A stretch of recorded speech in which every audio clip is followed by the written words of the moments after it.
What's going on, people? It's Mr. Do Daily back again for the latest episode of Dialing with Des on the DoreOnTour YouTube channel. Of course, a chance to discuss that all-important victory. Felt like a massive one yesterday against Leeds, didn't it? And talk about all things Forest. Of course, that's all I'm here to do. Be positive about the result, look forward to the rest of the season and discuss all the burning issues right now. Before we start, I'd like to invite everybody to subscribe to the DoreOnTour channel. Of course, the man himself is looking to reach 11,000 subscribers. It'll be absolutely amazing if he can achieve that.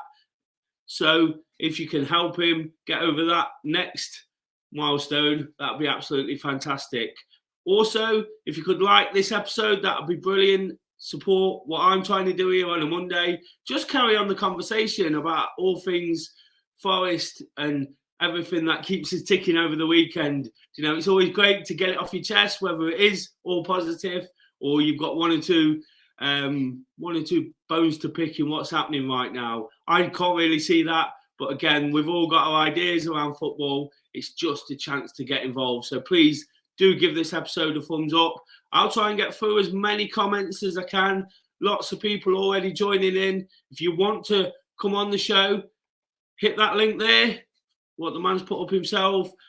Please do join me. 5-10 minutes just talking about whatever's on your mind. It'll be great to see some new faces, and we're always open to new people joining in the conversation. That'll be fantastic. But like I say, if all you want to do is get involved in those comments, that's fantastic too. I will get to those shortly and read through them.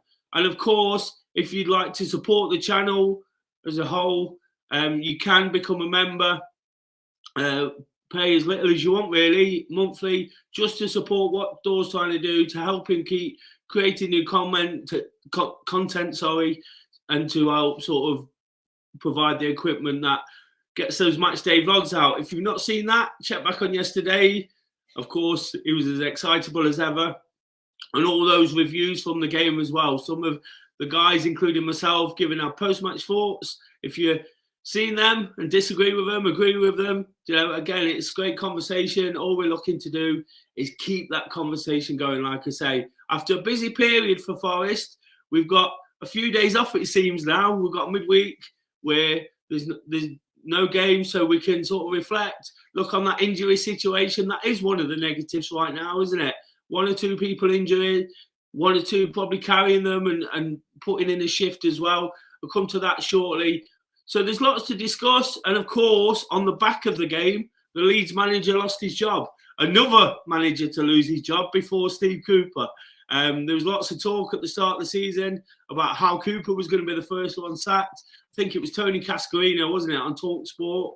And I've not tallied them up. Somebody probably tell me in the comments how many managers are now gone before Steve Cooper. I think we're getting to sort of over half the league, it seems, but I might be wrong on that one. But do let me know if you know. And of course, anything you want to talk about, we'd love to discuss that too. That link's there to get involved. Lots of people, like I say, joining all the time. So let's get to one or two of these comments. Nottingham Forest says, you Eds, absolutely, after that win yesterday. I'll come on to my thoughts about the game shortly, and of course I'll discuss them throughout. Sebastian says, hi everyone. Hi Sebastian. Evening Des and all. Evening Mark. Great to have you on. Brian said Leeds fans call March young Lampard. See that to some degree. Funny, isn't it? Didn't last till March. Cheap pun there, rubbish, I know. But Spesh says at the Cooper Cabana, lots of Brazilians as well, isn't there? Lots of South Americans getting involved. And of course, yesterday, one of the things I will talk about was that performance by Kieran Navas. What an impressive debut. World class. Looks a top goalkeeper. Hopefully he can keep that up for the time he's at the club. Paul says, hi Des, hi everyone. Good to have another good result to discuss. It absolutely is, Paul. We tend to get more people wanting to come on and join the chat. So it's fantastic when we've got something positive to work with. Dore commented there, link at the top. Let's get through the rest of these before we start thinking about that first guest. Sunny D, evening Reds. Same points in little over a month as the worst team in history, got the whole of the season. Absolutely. Saw a stat yesterday. Forest are like so high up in the league table. Most points in 2023. I've not checked that for 100%, but I saw it as a stat. You know, another stat I saw, Brennan Johnson, 5 goal involvements this year. Fantastic again for a player that was written off earlier in the season by many, but a lot of us stuck with him, and he's showing his true ability right now. Mate, absolutely buzzing. I'm 20 and watching Forest, first time in my life in the Prem. It's unreal. Absolutely, OJW. First time for a lot of people. First time in a very long time for those of us who are a little bit older, and I'm absolutely buzzing too.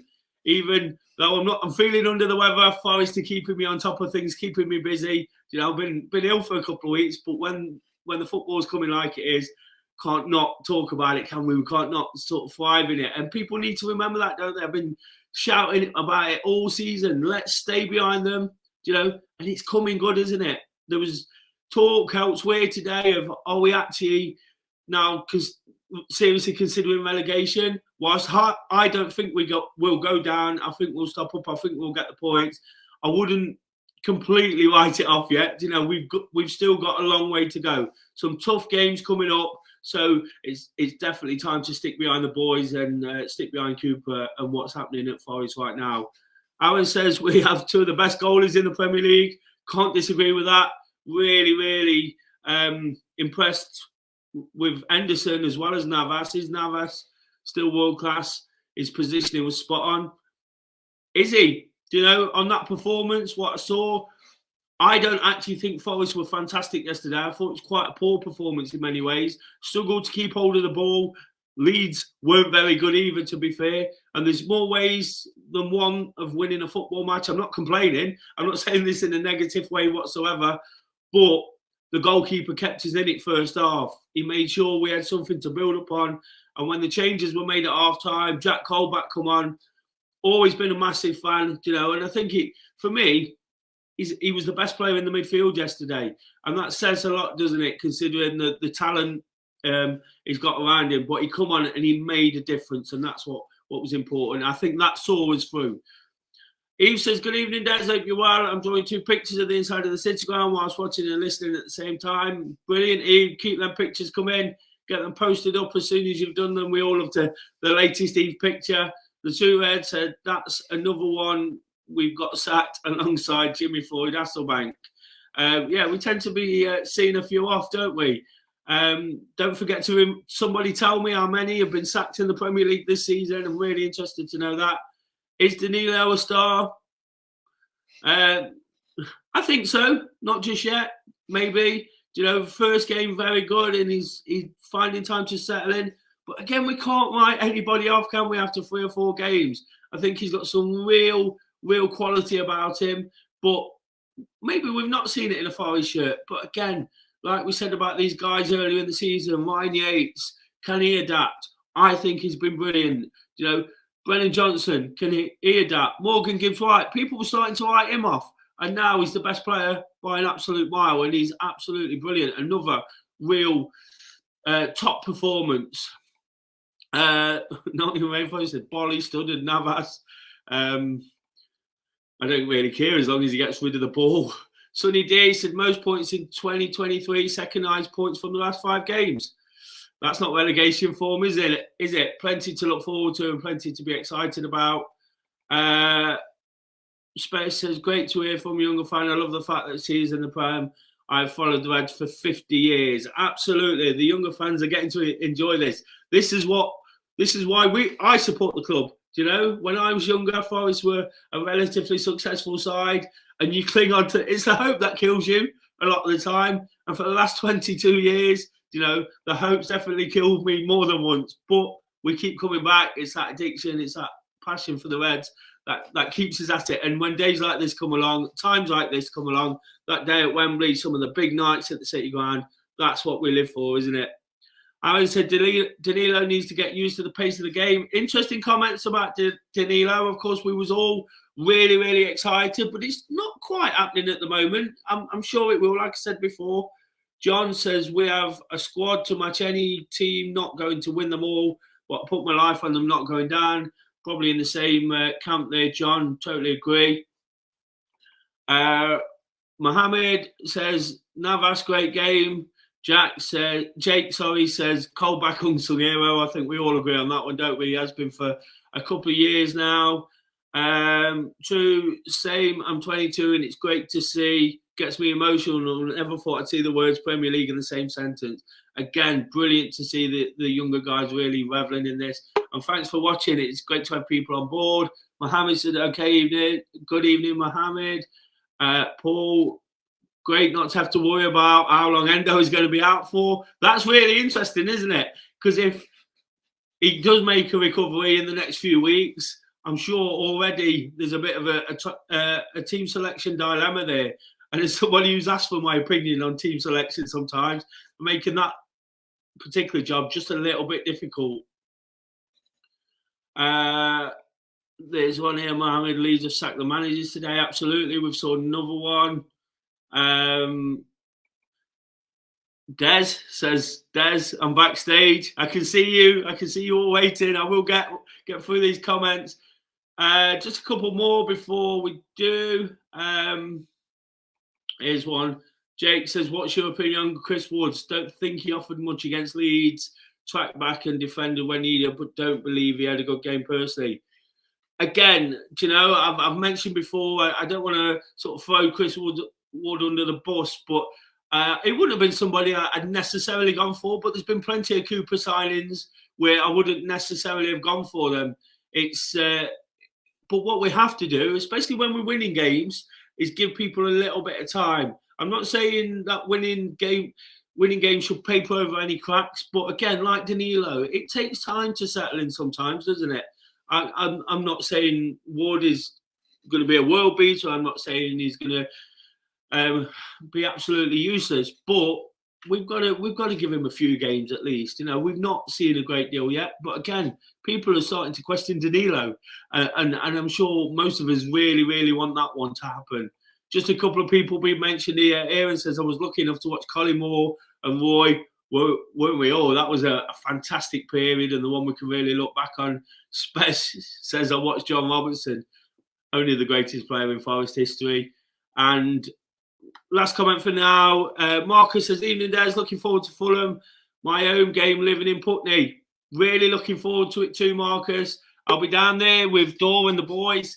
You know, thankfully, managed to get a ticket in the end. So I'll be there, really enjoying it. Fulham's always a great away day. I think it's going to be a really, really tough game. I think Fulham are the side that Forest probably need to look at a little bit and think we need to be doing what they're doing. They're strong, they're powerful. You know, they've got a goal scorer. You know, a real target man who can hit the back of the net. So really looking forward to that. I did say last comment, but they keep coming and there's someone want to get in. Sebastian says he wants Terry Hennessy, Sammy Chapman. It's not all about the young boys. Some of the older boys here too. Danny says, I honestly believe Danilo looked good every game I've seen him play. There is flashes of it, isn't there? And when he puts it all together, I think it'll be true. Brian says, luckily Southampton haven't sacked their manager. I think he should be given until the end of the season in May. There's lots of rumours about that one, isn't there? So it's interesting. Adrian said Navas was amazing to watch, and definitely the last comment for now. Problem is with Woods, he's playing in the wrong position. He's playing in the wrong position. He's best in the front line. Again, tend to agree, but at times, you know, Cooper makes the choice. He sets up the tactics. We have to go with it. And again, it's produced a result one way or another, hasn't it? Whilst I said I don't think we perform very well, you know, sometimes football's about defending. And that's what we did yesterday a lot, where Navas did what he did. Colback come on and shored things up.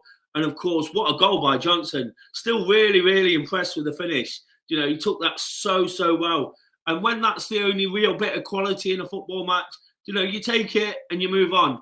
We've got that game against Fulham, Man City. So plenty to discuss, guys. Lots got through already. Going to bring in the first guest. Evening, Kieran. Are you all right? Evening, Des. How are you? I hope you're a lot better now. I'm getting there. I'm getting there. I've still got a really bad throat and a snotty nose, so it just won't go away. A bit like Forest in the Premier League, we're not going anywhere. So, obviously, yeah. What did you think of yesterday's game, mate? It wasn't great, especially the first half. I think we needed half time to come, for especially being 1-0 up. I think I had that feeling that Cooper was going to change things, but the changes that he made, it was spot on. Like Colback, the unsung hero all season.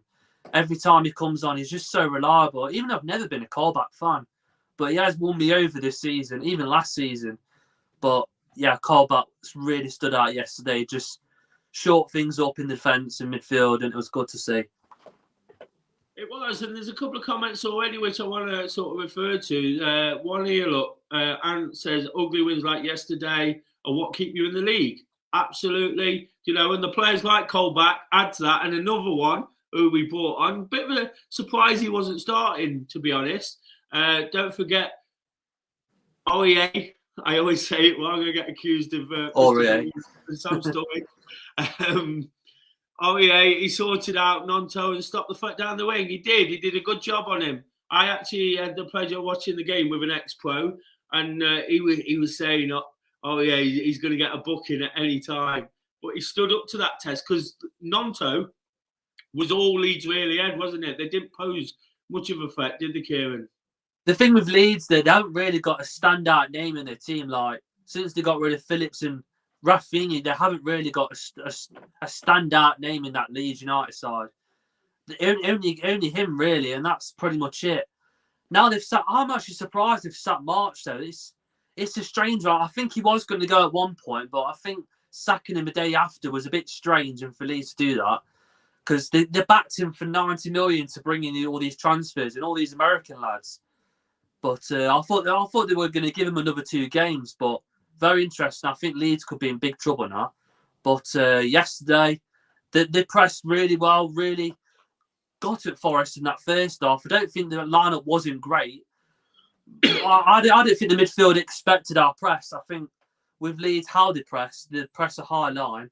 But obviously, them changes in the second half really changed the game, and we stopped them from getting into our half. And that was a tactical masterclass by Cooper. Yeah, I take that point. One thing I expected from before the game was Leeds to press, which they did. And I expected them to play on the halfway line, which they did. So I was just hoping Forest would get a little bit more control of the football. Again, I don't want to criticise because I've said it several times already. I don't care how we win at the end of the day. It's 1-0. Brennan Johnson scored. That'll do for me. But I just thought if Forest could have got that ball down, particularly in the midfield, a bit game management and perhaps dinked 1 or 2 over the top, I thought Johnson would really thrive. He did. He was the match winner. So again, some people might think I'm talking rubbish, but I just thought if we could have got that ball down, perhaps Gibbs White getting on the ball a little bit more. Whilst I think he played well at times, I think just a bit of composure in there, and I think, of course, Leeds pressed at every opportunity and it made it difficult. But I think a little bit more confidence, and I think we could have won that game quite easily. The reason Colback was so important because he got his foot on the ball. The reason Aurier was so important because he stopped their main danger. And of course, they're both very aggressive, and that's what we needed. That's what criticised him with Freuler a couple of times. Like, you see Freuler chasing shadows, and I don't think he puts his foot in as much. Yes, he covers the ground so well. Obviously, you see the stats on Twitter. But that's what misses in Freuler's game sometimes. With Colback, he knows how to play in that midfield. He's got the experience in the Prem. And that's why he's ahead of O'Brien at the minute. People were doubting about Colback. Like I said, I've not been his biggest fan, but Colback's been sensational every time he's come on and done a job. I'm glad you're the first one to have a pop-up for you on this show. It goes back to that thing, doesn't it? What we've been saying all season. Premiership experience is crucial. And there's been a lot of talk. I want to sort of come around to the new signings, especially the goalkeeper. There's been a lot of talk about the age and the ability of them. But it's proving that experience is becoming crucial. The longer the season goes on, those with Premiership experience, those with a bit of know-how, Colback, I thought for all the support I had for him last season and thought he was brilliant. I thought he'd be the first player completely written off, and I think he was written off. But when he comes in now, he just shows he's got that nous. He helped get us through that game. Him and Aurier, Absolutely, yeah. With all that, they've probably got, 15 years. I'm pulling the number out there. 15 years combined experience between them in the Premier League, and it just really shows, doesn't it, in those key moments. And a game like yesterday, without experience, we might, because I felt, just after half time, I actually felt it was next goal winner.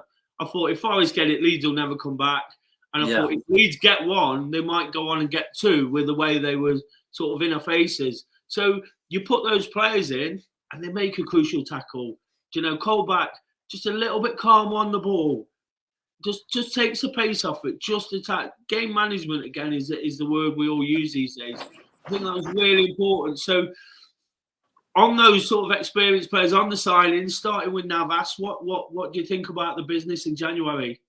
Well, Navas really showed his world class yesterday. Yeah, it was only Leeds, but he really showed his class yesterday. And I think it puts the pressure off us not worrying about Dean Henderson, which is nice. I think we will sign Henderson in the summer. I think Navas will go back to PSG back in the summer. But Navas really showed his class, and that's refreshing to have a world-class player playing for Forest. And the other sign is like Shelby. How's he going to get in? How's Yates going to get in? Like, there's so many options now. Even now, you got Danilo, Mangala, Freuler, Colback. And even Kouyaté. Like, you got about 7 or 8 midfielders there. But with Felipe, when's he going to get into the side?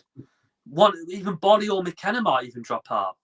So I think it's interesting that you mentioned Yates, because all I can think about, and of course he's been a little bit poorly. We don't exactly know what's happened there, but we know there's been something. I was crying out. I was saying after 10 minutes, we need Yates in this team. The team needs Yates now more than it realises. If people are writing off Colback, which again he did his best to sort of make everyone aware that he's still got something left.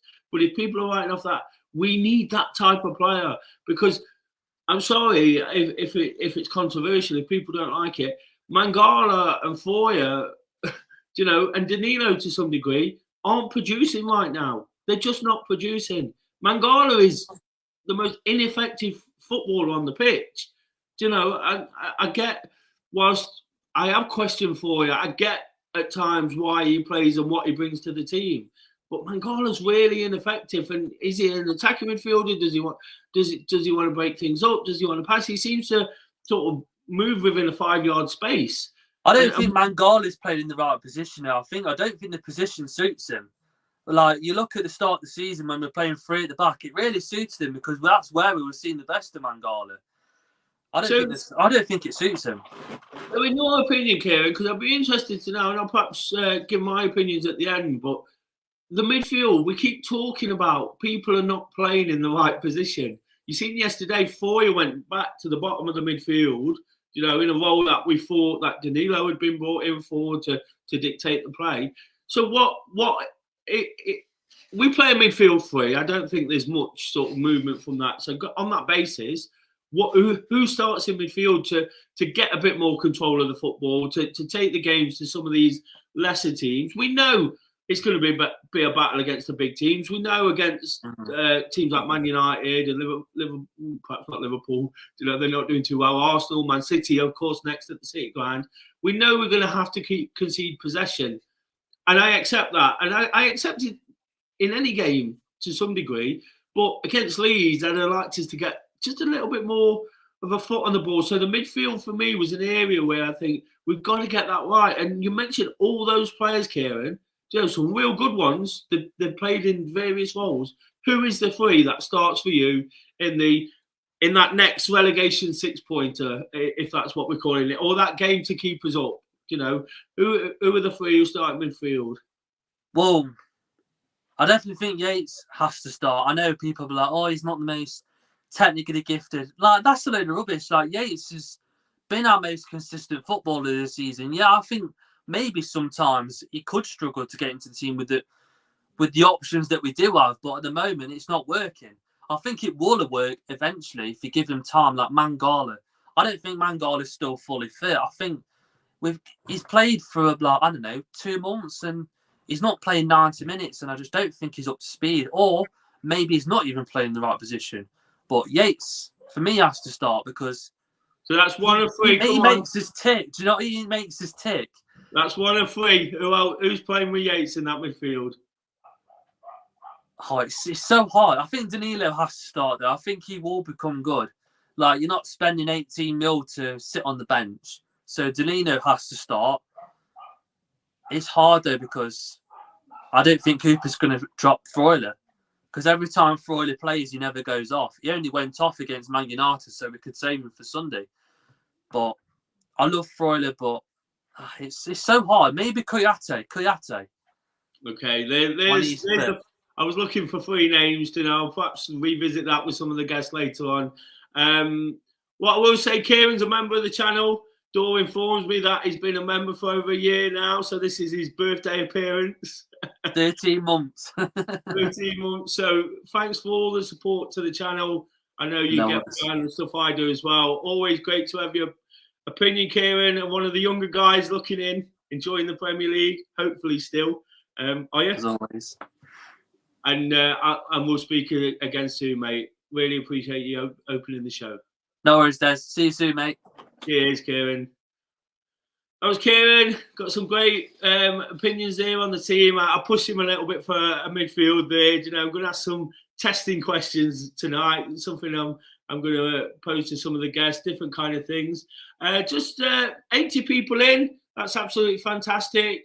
Hopefully you're enjoying the show. Just a reminder, if you've not yet, please subscribe to the DoreOnTour channel. Please like this episode of Dial In with Des. It's just the last say on the weekend's football. I'm potentially looking forward to what's next. Of course, the transfer window closed. We've done some business. Interesting signings, to say the least. Again, some of them split opinion, and that's what football's all about, isn't it? That's why I'm here, just to keep talking about football. Of course, there's other things happening in the world. You know, there's live football on the television. But when I can talk about Forest, you know, it's great to do that. On one of the new signings, I think this is a great point because it's something I wanted to mention. Spesh says, Navas gave the centre-backs more confidence in the second half. They were never in trouble. I heard a comment, and again, it's one of those I picked up through Twitter, so you never quite know. But Scott McKenna said Navas was shouting at them throughout the 90 minutes in Spanish. Couldn't understand a word of what he was saying, but he says, I knew it, the defence knew he wasn't happy with them. And again, that's a great asset as well, isn't it? Because it's a leader right from the back line. You know, sometimes goalkeepers make great captains. And if somebody like that, with all that experience and passion, and it looked like he enjoyed his first visit to the City Ground. There was a lovely picture of his family in the moon above the Brian Clough stand. Check that out on Twitter if you've not seen it. Again, people starting to fall in love with the club. When they come here, you know, they tend to admit there's nothing else quite like it. This guy's played at Real Madrid, you know, for God's sake. It's incredible, really, when you take it all in. Getting back to that midfield debate, Manpreet says, I think Yates was missed and we could have had more cutting edge with great midfield. I tend to agree, you know, and so does Paul. 100% agree. That's why we're better with Cole back on. I just feel he's perhaps putting some of the other guys to shame a little bit. You know, I'm not saying I ever thought he was a particularly bad footballer, but again, with his age and with expectation from the signings, you know, when a guy comes in like that and puts in a performance, we're taking note because of perhaps what's not happening as well. And I think Colback's a great example of that. Again, on this midfield thing, Pat says, when Shelvey and Yates are fit, we can ease Danilo in slowly. It should have been from the start. I was going to mention the midfield. That would be mine. Danilo, Shelvey and Yates. You know, there's a lot of steel in there, but there's creativity as well. With Danilo and Shelvey being able to ping his pass. I felt yesterday, again, I'm talking about that I won't call it a long ball, but getting that ball over the top to the likes of Johnson to run in behind, Shelvey might have been a real asset. I believe he's not fit, you know, and he'll play his part.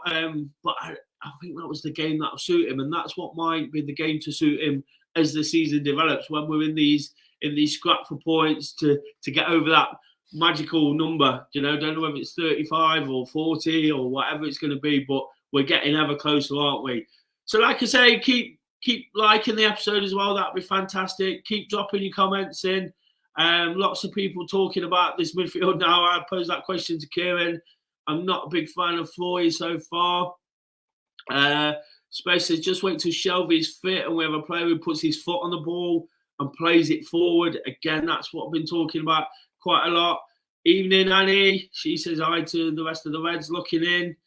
Michael says, Foy saw 2 games. Don't think he misplaced the pass yesterday. Does go unnoticed as well. Thought we were much more aggressive yesterday. Interesting point. Take it. It's all about opinions, like I say, Michael. Great to have that kind of comment to balance things up a little bit. We're not necessarily right, when we're talking. We're just trying to put our points across.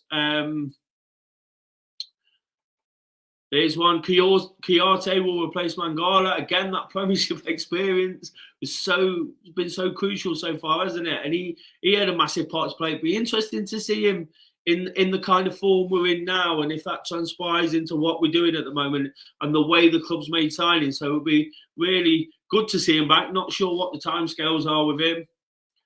Michael says here, Yates, Shelvey and Foy will be the midfield 3. Only time will tell, but like I say, it's great to have those comments. Mark, I can't get to games. I have to watch on TV or stream, so maybe that's why I'm not seeing what everyone else is seeing in Foy. And again, it's just that difference sometimes, isn't it? That difference of opinion to that's why we're football fans. We talk about it, we argue about it, we get worked up about it, and then when we win, we all enjoy it. So that's all that matters at the end of the day. Manpreet says Danilo has that killer pass. Spess, it's not just who starts, it's 5 subs. We can play 2 sets of midfielders. Absolutely. And that was fully evident yesterday, wasn't it? In the fact that Colback come on and did what Colback did, Aurora come on and did what he did. There's different ways again of winning matches, and I know from sort of last season the subs at times were labelled finishers, rather than subs. Just a different way of looking at it, and probably makes them feel as much part of the game as the people who start as well. So again, lots going on to sort of make everybody feel part of the squad. And talking about that feeling part of the squad, did anybody see the video with Lingard and everyone dancing in the changing room? There's a lot of talk sometimes about dressing rooms and disharmony and when you're not winning. But that looked like a pretty together dressing room for me. Lots of the guys enjoying themselves. Some people might not like that, but I like to see it, even as an old footy-duddy. I like social media anyway, but seeing the guys do what they were doing, dancing, messing about. Of course, Lingard was in the middle of it, loving life. So that's brilliant to see. Again, a shout out from Paul. Shelby will be the missing playmaker. James says, evening, Des and Kieran. Hope you're both well. Absolutely, James. Thanks for tuning in. Just a few more. Paul says 3 midfielders, Yates, Shelby and Gudgeon Foy for me. I don't think it has to be good in there. I do think there's a good player there. It's just about finding that balance in there, isn't it? This is an interesting one, Sebastian. Did anyone else think match of the day was a bit negative towards the Reds? I think the coverage and the disrespect shown to Forest from match of the day and from Sky is absolutely shocking. I've watched some night matches, Monday night matches. I always enjoyed Monday night football on Sky. Of course, till I did this. But no, I enjoyed it. But then when you watch the Forest games, they talk about Man City and Man United and everyone in the first hour. That should be the build-up to the game. Yes, talk about that after. But I think that the disrespect and, of course, some of the rubbish that's spouted out from talk something, is another thing as well.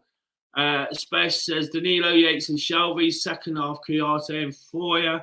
And then Justin says, just watch the matchday vlog. Des and Dore looking sharp. Thought the Leeds fans with you handled himself well in defeat. He did. It was actually David Phillips' son. We had that pleasure of sitting with him there yesterday. And bizarrely, he's a Leeds fan. his dad never played for them. He wasn't born there, so yeah, he was gracious in defeat. Do get over and watch that vlog. Interesting watch. And Dore shouting about as he was, enjoying the game as he usually does, showing all that enthusiasm. Whilst I can't quite portray that on a dial-in with Des, we know what we get from him. He just loves what he does. So do subscribe, do get behind the channel. That would be absolutely amazing if you can. Stephen says, would you start Jack? He was one of the best yesterday. Again, I've mentioned the fact for pitch football, they asked me to predict the lineup. I've got no inside information. I don't know what's happening. In the Leicester game, I caused a bit of controversy on social media because I went for Colback ahead of Mangala. People question that. I had my reasons. I thought they're good in midfield, just a bit like Leeds. I expected them to press.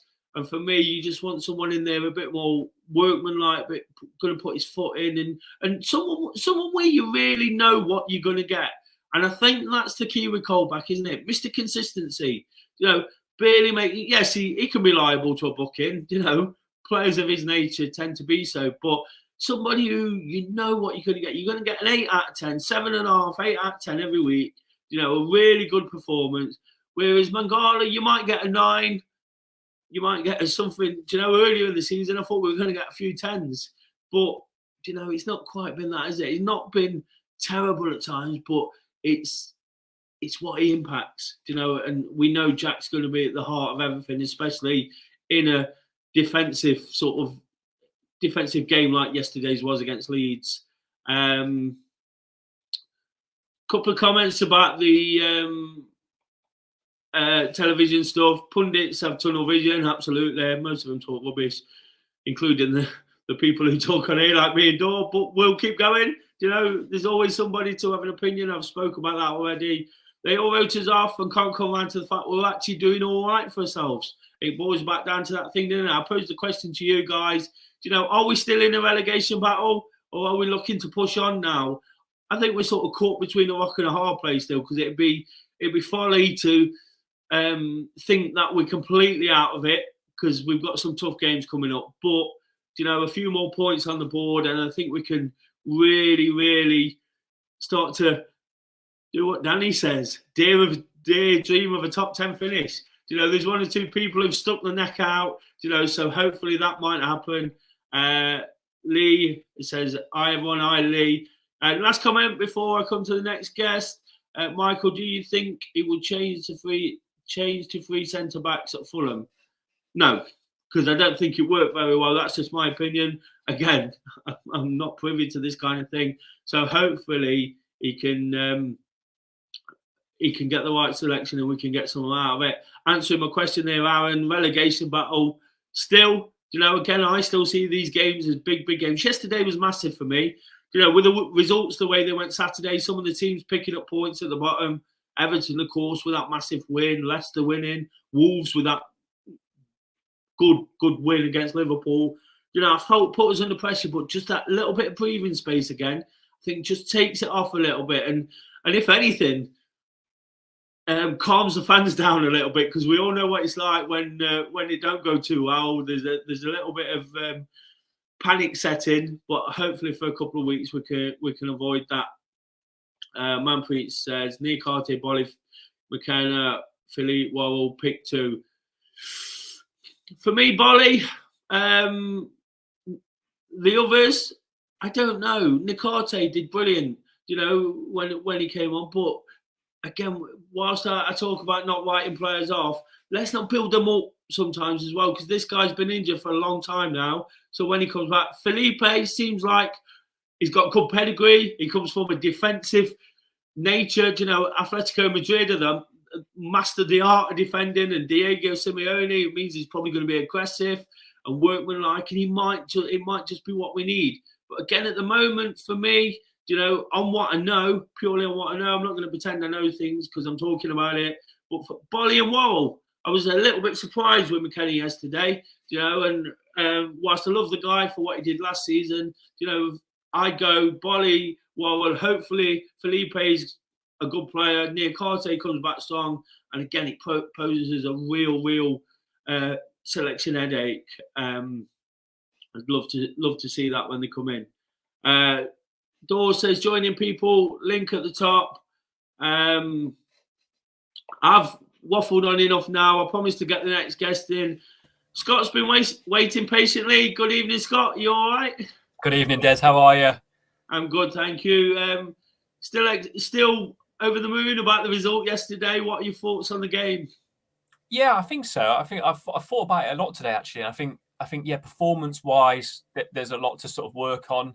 But I think it was really nice to be able to say for once, and haven't been able to say this really about Forest this season, but we haven't played well, but we've still won the game.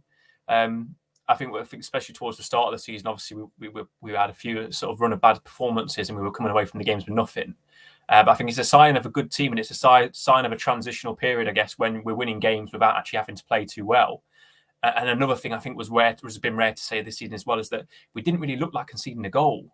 Brennan Johnson said it in his post-match, but it was nice to actually be on the back foot for a lot of the game, but still not really look like we were ever going to concede, especially in that second half when they were sort of coming at us. I still sort of felt quietly confident that we were going to keep a clean sheet. I totally agree. I made the point after the Leicester game. Sometimes you have to win a little bit ugly. I think it was a lot more ugly yesterday than it was against Leicester. But I felt we was in a battle that day. In a different kind of way. Whilst Leeds put a lot of pressure on us, and Leicester didn't, apart from some clear-cut chances. I remember the sort of Yates going down injured, Gibbs White going down injured. And sometimes I made the point I'm getting to is it's kind of pleasing to win that way, isn't it? It's almost more satisfying because we know earlier in the season we'd have crumbled yesterday. Even with that 1-goal lead, I think back to the Bournemouth and the Fulham games. Fulham in particular, because Fulham and Leeds, in the way they approach a game, they're not too dissimilar. I think Fulham are a much better side, don't get me wrong. But the power and the high press and quick when they're in possession. So I think back to that Fulham game in particular where we was 1-0 up. And I said earlier in the episode, I almost felt it was next goal winner. But it didn't transpire like that because we've got enough about us now, enough resilience to stick in games and really dig out that result. Completely agree. It was a nice feeling, wasn't it, to know that we were sort of quite confident. And I know you said it earlier on the show. It would have been nice to have pushed on and perhaps sort of gone for that second goal because I think they were there for the taking.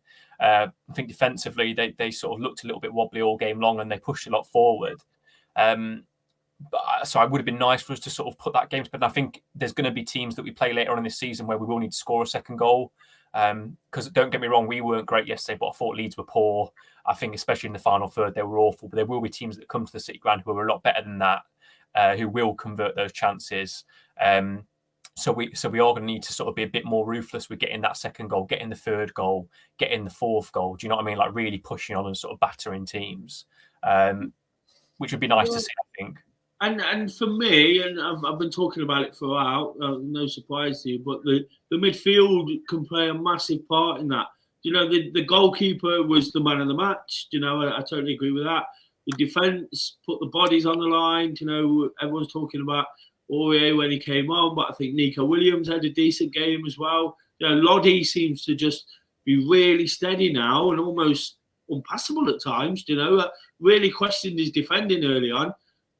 But he seems to have settled in. But for me, a little bit more just in front, a little bit game management. That's the thing. I asked Kieran the question before of who he'd play, in his three. Who would be your three in there? Who would be the midfield the midfield that's going to dominate games? Because I said, and my little reports for Pitch Football after the game, when I'm just sort of blurting out words, it always seems to be when we win a game that we've dominated the midfield. But yesterday made that look rubbish. For me, if you're going to win games in the Premier League, you have to dominate in that midfield area.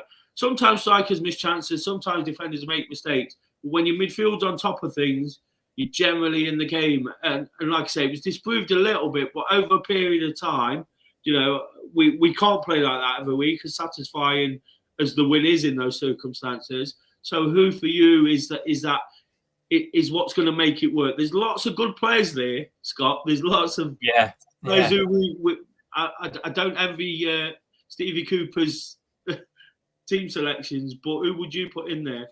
It's a difficult one. And firstly, I think you're dead right. I think the midfield is where, and you look at Liverpool are a prime example at the moment. I don't want to talk about other teams too much, but they're getting beaten so often. It's because they've got nothing in midfield at all. Like they just get torn apart in midfield every single game. They've got a youngster Harvey Elliott playing out of position, and they're just so easy to get through. And you do need that. You do need that solidification in midfield. For me, and my free midfield is different to what I think Cooper will go with, because he clearly likes Freuler. I think that's established now. He was the captain at Old Trafford and then at the weekend as well. So he clearly does like Freuler. For me, though, it would be Yatesy, it would be John Joe Shelby, and then it would be Danilo as well. I think Danilo just needs time. I think he's going to be a quality player. He looked wobbly at the weekend. Don't get me wrong. He couldn't really string the pass together. But I think he just needs time to adjust to the game. But that would be my free if everyone was fit. I think John Joe Shelby, like you said, is Premier League experience. He's been around the block for God knows how many years now. He can ping a pass. He can get in those runners like Brennan Johnson behind the defensive lines. But yeah, like I said, I think that's my free is different to what I think Cooper's free will be, because he's I don't know. Yeah, I don't know. He obviously does like Freuler, and he seems to like Mangala quite a lot as well. And I don't think Mangala adds too much. I think at the weekend, just trying to do a bit too much on the ball, Mangala. You know, he's obviously quite good with the ball at his feet, and he can beat a man. But it's then releasing the ball after that. He tries to then beat the second man and loses possession. Saw that a few times against Leeds at the weekend. I think, yeah, just does a bit too much on the time at times. So yeah, my free would be Yates, Shelby, and then Danilo in front of those two. I find this really interesting, the conversations we're having, because it seems to be at different points of the season, you know, you're talking about different positions. There was a lot of talk about the forward players. You know, at one point, there was a lot of talk. It started out with the defence.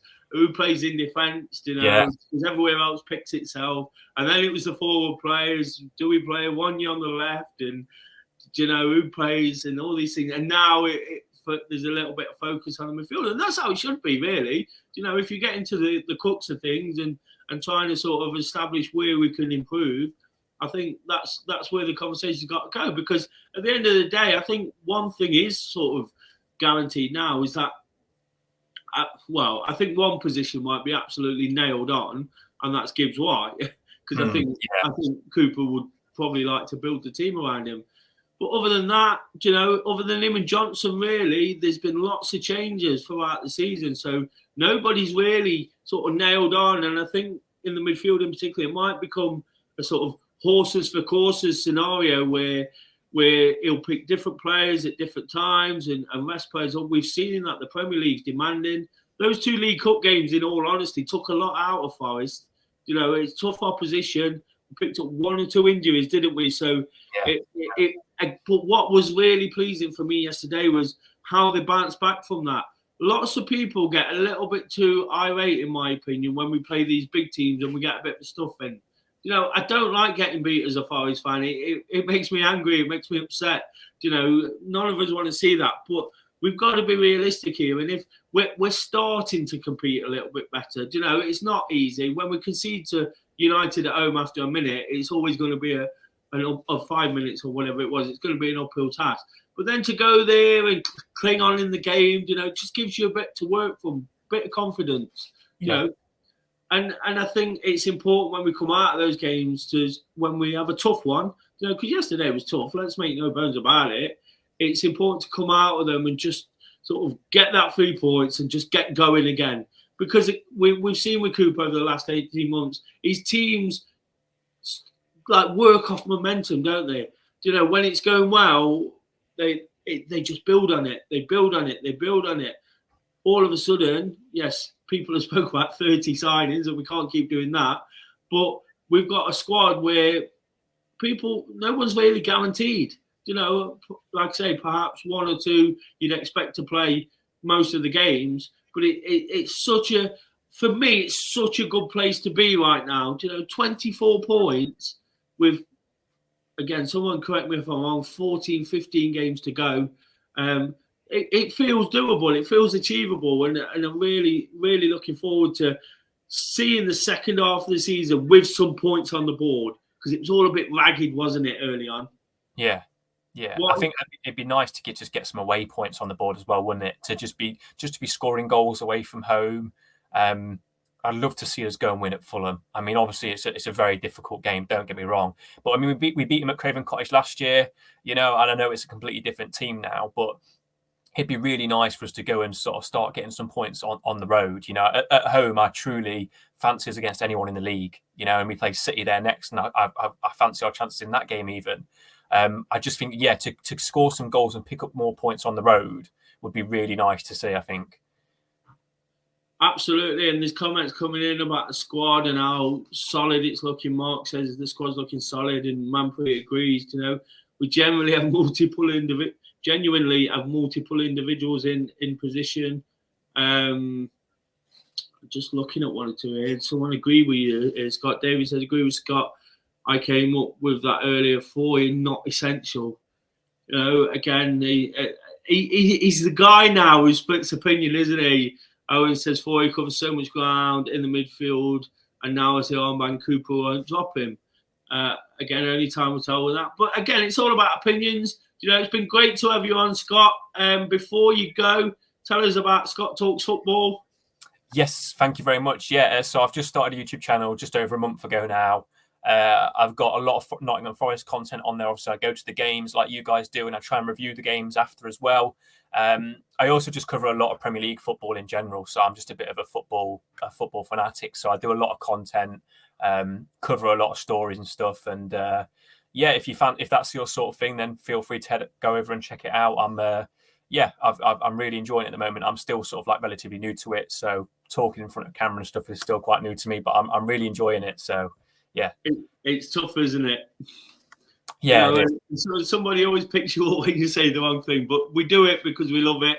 You know, I only do it because I enjoy talking about Forest. There's nothing really in it for me other than supporting Dore and getting to meet new guys and things like that. So good luck with the channel, mate.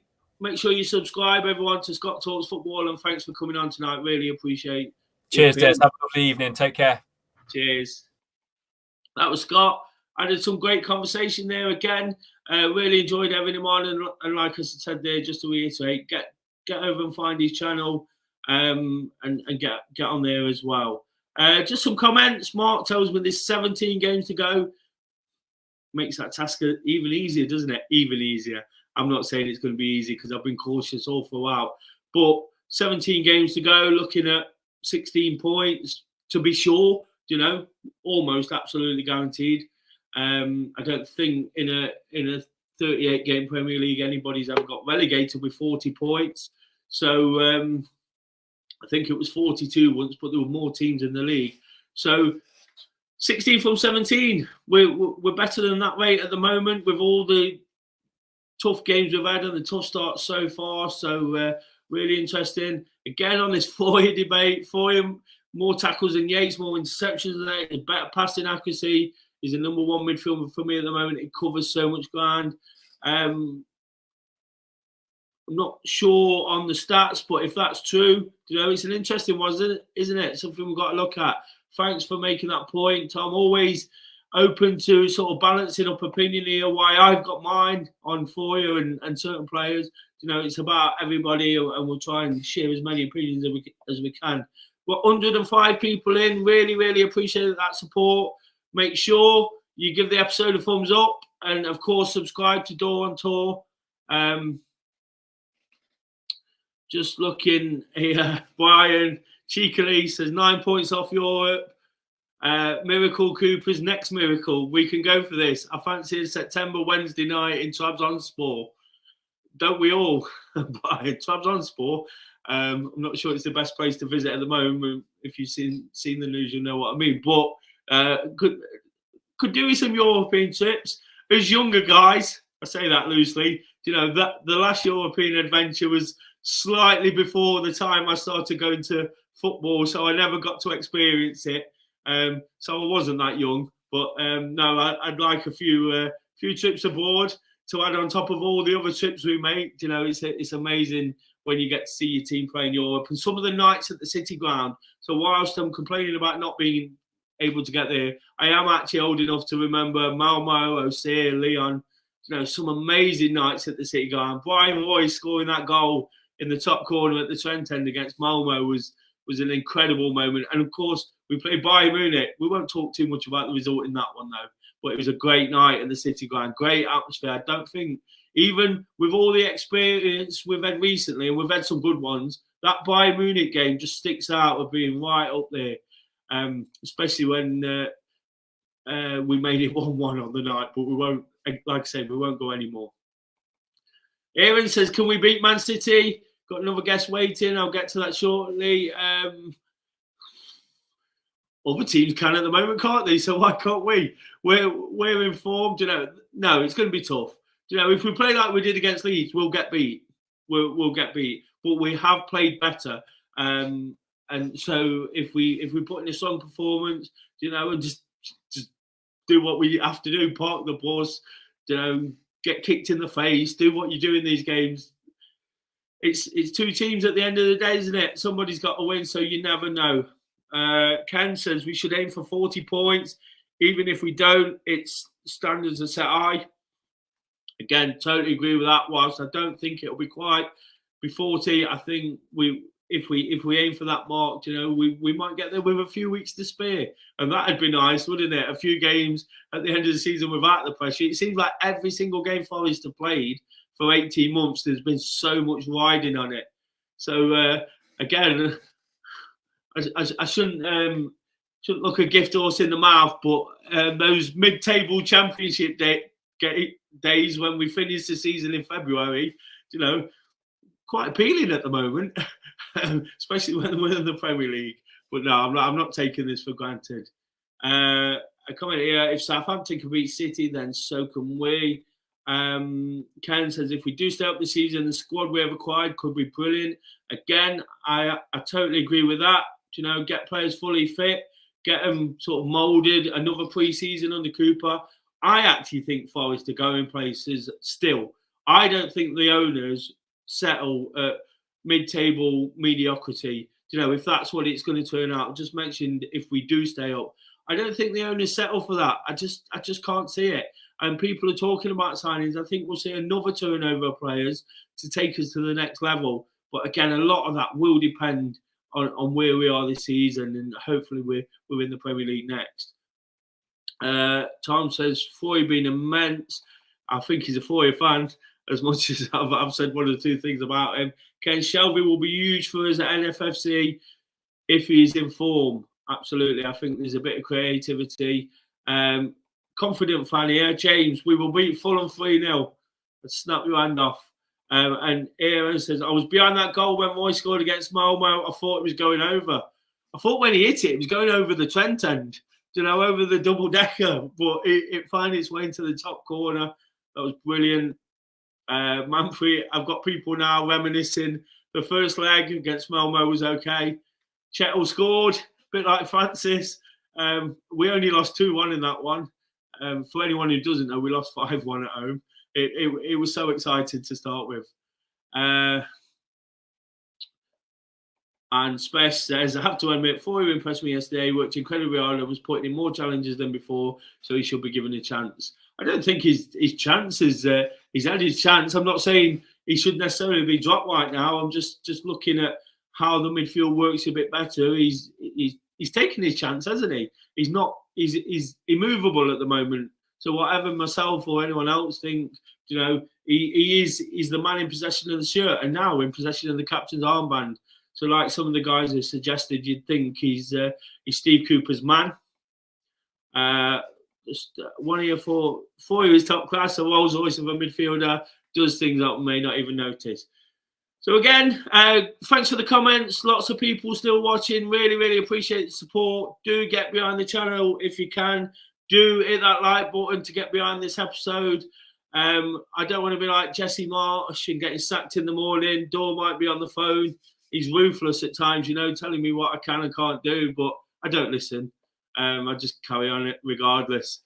Good evening, Chris. You all right? Hey, good evening, Do Daily. It's a great day to be a Forest fan. It is, isn't it? It's great to have you signing in again from across the pond. Yeah. I take it you saw the game yesterday. What are your thoughts? Oh, absolutely. I think when I was on about a month ago, and I said two things. I said Cooper, the job he's doing this year is as impressive as last year. I stand by that, and I think it's even more so the case. And then number two, I was looking at the games coming up. I think next five games, those are games on paper we could win or get points, and we delivered on that. So mission accomplished. If you break the season down into little chunks, this has been a very successful month or so. It's probably about that long ago. So I'm feeling really good, though. I do heed what you said moments ago about yesterday might have been a cautionary tale. We got away with one. We nicked a victory, but Leeds easily could have had 3 goals in the first half yesterday. So that leaves me a little concerned. Yeah, it was a tough one, wasn't it? But again, I think the resilience we're showing now, Chris. It's a key point. I've made it a few times, but from the start of the season, we've come such a long way, haven't we? And I think people really need to take this in. And in the tough moments, we could have all got carried away with the performances today. And when we're getting beat by United, we've experienced that quite a lot recently. In the tough moments, we have to remember how far we've come.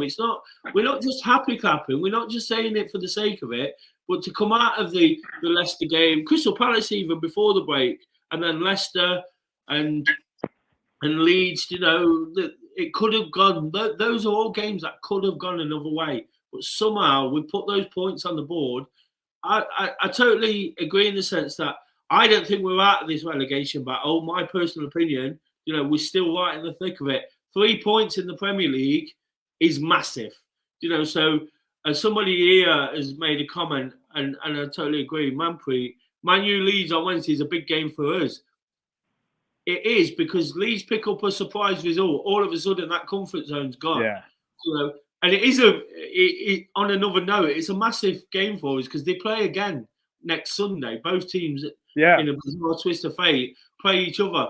So what we're really hoping for is Man U to do us a massive favour and do a double in the space of a few days. And again, if we can pick up 1 or 2 points, however we play, we just move that little bit further away from these teams, don't we? Yeah, no, without a doubt, we're proof of how fast things can turn in this league. We were looked at as dead and gone not that long ago, and we've righted the ship and we've put together some results. Others can do it, so we just got to keep on doing what we're doing. Like you, I put my faith in Cooper. I mean, yesterday I thought the tactical changes he made at halftime were a real master stroke. It righted the ship, and it helped us grit out the victory. Absolutely, and he's just showing now. I think Cooper's growing as well into being a Premier League manager. In the Championship, you can almost settle on a formation, on a way of playing, and pick teams off. I watched a bit of Championship football over the weekend, a couple of games, and the pace is much slower. You get more time on the ball, and all of a sudden, Cooper's finding ways to win football matches when it might not necessarily be going for you. Again, there was a few surprises in the team selection yesterday. I think, namely, sort of Worrell not playing, McKenna playing, and then at right back with Aurora not playing. But these guys coming in did okay, and they did a job. And I think the more Cooper manages in the Premier League, he sees what these players are offering. Again, everybody's learning at the moment, isn't it? And that's why I think we're almost on the cusp. I mentioned it before. I don't think it'll be long. My personal opinion, not getting carried away before we go to that next level. If we stay up, I think all of a sudden we're looking at sort of mid-table to Europe next season. I think the owners will be. I think they're in a rush. They have been since day one. But it's great that we're being able to do it with that stability of having Cooper. There's been times this season when his job's been on the line, but right now that stability seems to be, for me, and it always has been in many ways, but right now I think having the stability of the manager who gets the club, who understands the club, who understands what we expect of the club, because the playing, at times it's really, really hard, the Premier League, and I watch some other teams and I've perhaps been a little bit overcritical on Forest at times about performances. I watch some other teams. The pace of the game and the pace of the front players makes defending, really, really difficult. So if we're finding ways to win games 1-0, and this is the point I'm getting to, if we win, and when we have won, it's mainly been 1-0. It's really important. It'd just be great to find a way of nicking a few points on the road, wouldn't it? Getting 1 or 2 points and seeing how we take it from there. That's the breakthrough we need is some kind of progress on the road. Hasn't come yet, but we have to keep on believing. And I want to get one more chance at Man United, one more bite at the apple. I still remember that 8-1 game back in, was it 99? It was our last year in the top flight, and just we hit them at the wrong time. I mean, any time over the last few years, I think we could have taken them. But they're quite since they got rid of Ronaldo, they're certainly ascendant. Well, that'd be a really nice way. I don't exactly know when the date is in the Man United game. I know it's quite late. April. It'll be a really nice way to clinch survival, wouldn't it? After the beatings we've taken from them this season, and I think United are always a team you can get at. You've just got to hold them early. If you frustrate them. Yeah. And again, I think at home we're getting better at that. It's a real crucial factor, isn't it? We all know goals change games. That's obvious. That goes without saying. But the longer you hold these teams off, then you become part of the game, part of the story almost. We've spoke throughout this episode about pundits and TV, writing it off and not wanting to work off the positives. They love to talk about signings and this and that, but right now they're just kind of ramming it down the throat a little bit, aren't they? They're proving that they can compete, and that's all we ask for as realistic football fans, isn't it? It's just about being able to compete. If you get relegated because you're not good enough, ultimately there's nothing we can do, and we still support the team. But the frustration, but the anger for me comes in when you can't compete, and it's tough. That's certainly how we looked in the early days, the first month and a half or so of the season. We looked like we were totally thrown at the deep end, and that's why I say it's an amazing job that Cooper has been doing this season. I don't think many managers could have accomplished what he's done so far. And I agree with you. We're not out of the woods yet, but we're halfway home. I'm just going to read a few comments, Chris, before I ask you the question. I've asked some of the guys already. Manpreet says we have to make Danilo out. Kanye, good DMs make a team. I think he means, and he knows he means because he's corrected himself. Kante.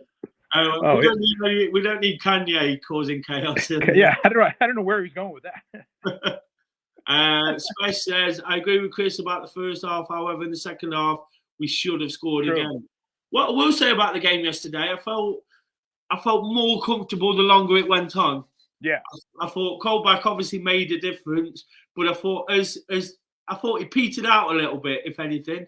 Leeds Fire burnt out. Of course, playing the type of pressing game they do, that's the danger, isn't it? If you're not winning, you tend to burn yourself out because you spend a lot of time chasing. And I think as the game wore on, they didn't really create anything.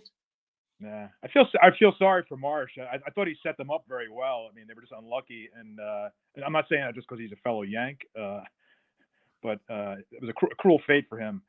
That's such his life in the Premier League these days. He was given 11 months, and that's it. But he's now rumored to be in the running for the U.S.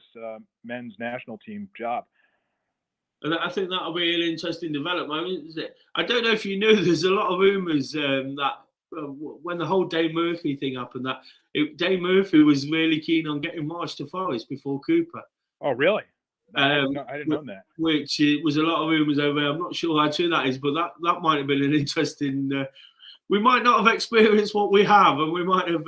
I'm not saying we wouldn't. We may well have, but interesting. Yeah. So just to finish on that midfield discussion we've been having, I've been talking a lot about trying to keep hold of the ball a little bit more and trying to dominate the game. It would have been nice if we could have managed it just that little bit better. Looking for perfection, I'm not complaining. But who would be your choices in there? It looks like we're set on a free. There's some good players. How would you line it up? I like that Nico's got some games recently, and he's been kind of rusty, but I like the kind of spunk that he's been showing. I like Danilo too. He's only been with us 2 or 3 games now. He has, yeah.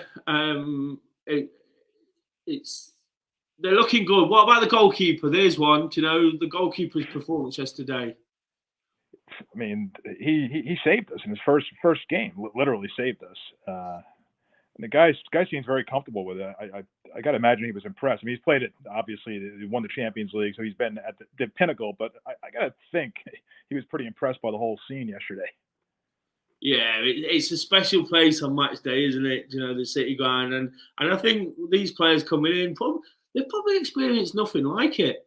You know, I'm lucky enough to go to Premier League games, you know, in different places and follow Forest and get to see them. And, you know, you get some of these impressive stadiums, but they're not that impressive. You know, they're good structurally and they look nice. They're aesthetically pleasing on the eye, but they're not that impressive when you're in them. Some rubbish atmospheres. Old Trafford, nobody's singing together. You know, so it doesn't sound very good. And then you come to the City Ground, these players must think, wow, this is how to support your team. No, without a doubt. I know from talking to some of my friends who follow the Premier League, they're not like hardcore fans like I am, but this is the first they've encountered of Forest. And they're like, God, they say to me, God, that's quite a crowd they have there. It's really impressive. Like, it stands out, like, to people, for sure, you know? Absolutely. So, thanks for joining us, Chris. It's always a pleasure to have you on. I know you always be on the channel and what we do. You know, some great. It's always great to hear include me in the community. It's just been so much fun connecting with you guys. I hope one of these days I'm going to make it over there. But I think it'd be like one thing getting over there, but it doesn't sound like it'd be very easy to get a ticket. Yeah, it's probably easier getting here than it is to get inside. I know, because you don't really have, and I don't want to keep you too long, but in Britain, if I understand correctly, you don't have an aftermarket for tickets like in the U.S. We have. If I want to go to the hockey game tonight, I could go online on StubHub, it's called, and fish out a ticket. You don't really have something like that in Britain? No, not really. They do a ticket exchange now. So if somebody can't make a game, you can sort of cash it in almost or swap it with someone. But I don't know how successful that is. It's only a recent sort of invention. I know other clubs do it, but it's just so hard. But generally, you know, there's the opportunity to get one or two if you go down the right channels, you know, and there's always someone somewhere, you know, with a spear. You never know. So if you are over, make sure you give us all a shout. Mr. Dore can pull a few strings. I'm sure he can. He's got friends in high places, that guy. I know it. He's moving up. I'm glad I knew it before he became famous. But no, absolutely brilliant to have you on. Right. You know, thanks so much. Have a great night. Take care. Have a good day, Chris. Brilliant to have Chris on there. Always a great guest. You know, always some good points, and great to hear it from somebody who only gets a chance to see it, you know, from afar. But I can't question his love for Forest, you know, just like the rest of us. And he loves being a part of the community, and that's all this is really about, isn't it? YouTube, DoreOnTour, you know, it's just about getting people talking about the thing we're really passionate about. And a great audience in tonight, lots of comments. You know, I will read for a few more, but 91 people still watching. That's absolutely amazing. Don't forget to subscribe to the channel. Please hit that like button, get behind what I'm doing here on a Monday night. Again, it's not anything other than just enjoying talking about Forest and what we do. Just one quick plug for my own work. You know, I do have a YouTube channel called Do Daily. It's spelled all one word. I don't actually talk about football on it. You know, whilst I do lots of talking for Dore and other projects, you know, I just try and talk about how to be positive and use my daily experiences to try and help people along when they're perhaps not feeling great. You know, people get scared by that, but it's a really light-hearted approach to, you know, just looking after yourself, trying to be positive and enjoy what we have. So if you can get behind Do Daily, you know, please do subscribe to that. I really, really appreciate it. It's just a small YouTube channel in the shadows of DoreOnTour and these big Forest YouTube channels. But I enjoy what I'm doing. It's a passion of mine to try and help and support people the best I can. You know, I can't do it like some others do, but I'm trying my best to support, you know, one or two out there who might just look in. So if you can get behind that channel, that'd be amazing. Just to finish on some real positives. Well, this isn't quite positive, Danny. I really worry that Cooper will get poached from us. I don't think there's any danger at the moment. You know, of course, the more success he gets, people will start talking. And I suppose, like Graham Potter, big jobs come up and you find it hard to turn down. But at the moment, I think he realises what he's got and how good it is for him as well. You know, he loves the club, and I don't think you can go for an interview without hearing that. So really, really enjoying being about. Lots of comments about Cooper all of a sudden. Must have been something we said. Mark says Super Cooper's been the best man to take the helm since Brian Clough. Again, that could be a debate for another show. I'm sure Frank Clark will have something to say about that. But I'm inclined to agree, Mark. I'm not dismissing that whatsoever.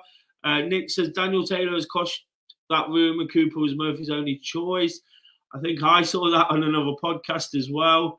Of course, there are other podcasts and things to watch, but hopefully you'll keep joining us. We try to be realistic, you know. We try and articulate it and not get too carried away. And hopefully that's why people are drawn to this channel. But, of course, it's absolutely up to who you watch. Nick said Leeds had no end product. Chapo says, wait till our new city ground is complete, Des. I think that'll help with the ticket situation, won't it? And it'll look amazing too. I was sat opposite the main stand yesterday and I was just looking at it, trying to imagine that new main stand and a full sort of 40,000 or whatever it's going to be capacity. That'd be amazing. Generates lots of noise as it is, so I'd love that. Mr. Dan says our midfield options are Foy, Mangala, Danilo, Colback, Yates and Shelby is fantastic. Nico showed he can play a part there too. He did. He's becoming versatile, isn't he? And here's an interesting comment because he just popped into my head. Manpreet says, have we forgot Scarpa? You know? And then backing that up, Mr. Dan says Scarpa is another great asset. I think Scarpa could play in a more advanced role on the left-hand side too. Can't disagree with that. You know, of course, I think he's probably a number 10 in reality, you know, so he's a great option along with perhaps when Morgan's not playing there, if he's injured or if Cooper chooses to play in Morgan in a different position, though, I think he's going to have a big part to play. I think he's on a bit of a programme, isn't he, to build his fitness. And a game like Leeds might just have been sort of too soon in his development. I think there's teams where he can really dominate the football. And yesterday, as we saw, might not have given him that opportunity and that might have been part of the decision. I don't know. I'm surmising a little bit, but I definitely agree that Scarpa's got a massive part to play. Mr. Dan also says we have a very good squad for that 25-man squad, superb. Of course, there's one or two missing, isn't there? We've not had to dwell on those negatives. Mark says, evening all, great result yesterday, massive 3 points. Absolutely. The word I use to describe it in all my social media stuff, do a little bit for a website called Pitch Football. Look them up on Twitter, give them a follow. You know, I do some pre-match stuff, just a little preview, about a minute long, minute after as well, post-match. And the word I use is massive. It felt massive yesterday. That little gap it's provided us with, you know, might just be the difference come the end of the season. And again, picking these kind of teams off. Someone made the point earlier, I meant to read it out. We've got 5 teams below us. If we win that little mini league, you know, there's no question that we're in the Premier League. So I think starting on the right foot as we did yesterday is so important. Massive. Just one or two more before we check out. Scarpa has done great interviews in the last few days. Again, just showing how much he enjoys being around the club, the enthusiasm. And that's fantastic, isn't it? Just one there on that debate. We'll look at it on this one. Cooper needs to get into Europe before he can move on from Clark. Again, what Frank Clark did, you know, for us slightly older guys. I've had a shave, so I'm looking a bit younger. But what Frank Clark did for us, you know, that was a brilliant season in the Premier League. Can't underestimate what he did in a short space of time. A little bit unlucky that sort of rug got pulled under his feet with Collymore, and we sold him, and we weren't quite the same. But what a fantastic team that was built there. And that's it, guys. Really, really appreciate all the support. Really, really do. Been lots of people watching throughout. Don't forget to smash that like button. Don't forget to tune in to all Doors content. Catch up on that vlog. A really good one again. You know, everybody loves the vlogs. We wait for them, don't we, on a Sunday morning. Check out that post-match stuff. Comment afterwards if you're not watching live. We'd love your feedback on whether you think it's been a good show, what you think about Forest, my performance, whether I've been rubbish or I'm talking absolute nonsense. You know, we'd love your feedback regardless. It's been brilliant to do this. Really, really enjoy my Monday nights, even if I'm still feeling a bit under the weather. Thanks for watching. Just wanted to, Eve, great seeing tonight. Thanks, Eve. Hopefully you've cracked it with them pictures. And just one on the vlog here, look, from, where is it? Chapo. Dore when Johnson scores on his vlog, that Leeds fan who started the trouble kicking gates after the game blamed Dore. You know, you've got to watch it for that. And like Mark says here, hit the like button and subscribe, friends. Nottingham Forest are magic. And Justin says, thanks, Des. Thanks for everyone for watching. You know, it's been brilliant. Forest are on the up. We're climbing up, getting ever closer to mid-table security. Who knows? The next time I'm here, we might have got a massive away result, you know, and be back sort of thinking we're properly competing. Away wins. That's what we need now. Next step, big away win at Fulham. I'll be back next Monday. Join me. Join Dore for the preview stuff before, of course, an away day vlog and all those post-match reactions. Until then, guys, up the Forest.